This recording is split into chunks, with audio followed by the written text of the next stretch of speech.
In the summer of 1981, a father took his daughter to Yosemite. George Arras and his 14-year-old daughter Stacy came from Saratoga, California.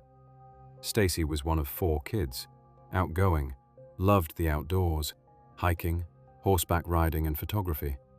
She'd brought her camera along for this trip, a 4-day horseback loop through the high country of Yosemite with her father and a small group of others.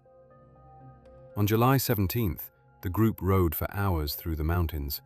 They stopped at a lake for lunch, and around 3 in the afternoon, they reached the Sunrise High Sierra Camp, a cluster of cabins more than 9,000 feet up. The others were ready to rest. Stacy wasn't. She still had her camera, and she wanted to walk out and photograph a nearby lake. She didn't go alone. An older man from the group offered to go with her. They set off together, still in sight of camp at first. Then the man got tired. He stopped to rest and told Stacy to go on ahead. He'd wait for her right there. He waited 20, maybe 30 minutes. Stacy never came back. He returned to camp alone and told the others, and the search began almost immediately. It became one of the largest searches in the park's history. Around 150 people, bloodhounds, helicopters, planes equipped with infrared. They covered roughly 20 square miles of terrain around that camp for days. They found one thing, a lens cap from her camera, lying on the trail near the tree line. That was it. No footprints leading away, no clothing, no sign of a fall, no sign of an animal, no body. A 14-year-old girl had walked a short distance from an adult in open mountain country and simply stopped existing on the trail. Here's what makes it harder, not easier. Stacy hadn't wandered off into nowhere as a lost hiker would. She was within sight of camp when she started. The terrain near the camp was open. Bloodhounds, in that kind of country, should have found a direction, a scent leading somewhere. They didn't. There were the ordinary theories, of course, that she fell somewhere searchers couldn't reach, that she met someone on the trail. One newspaper suggested she'd been having a hard time, family or school troubles, missing a boyfriend, and might have walked off on her own. But her mother disputed that, and the logistics never held up.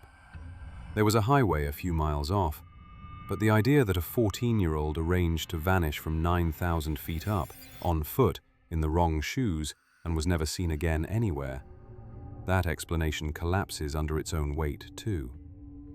And the records that might settle it have never come out. The case file is said to run around 2,000 pages. David Paulides, the former detective whose Missing 411 work catalogues these wilderness disappearances, has pushed for years to have it released and has been refused. 40 years on, a 2,000-page file on a missing child sits closed. It was Paulides who made Stacy's case one of the cornerstones of that research.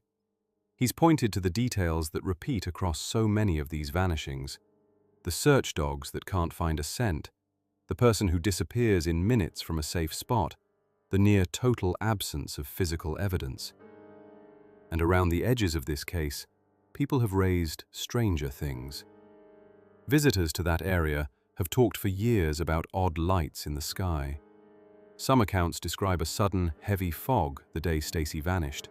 Fog that doesn't fit a clear July afternoon, that some say fouled the search. From there, a few have gone all the way to the explanations that hang over the whole Missing 411 phenomenon.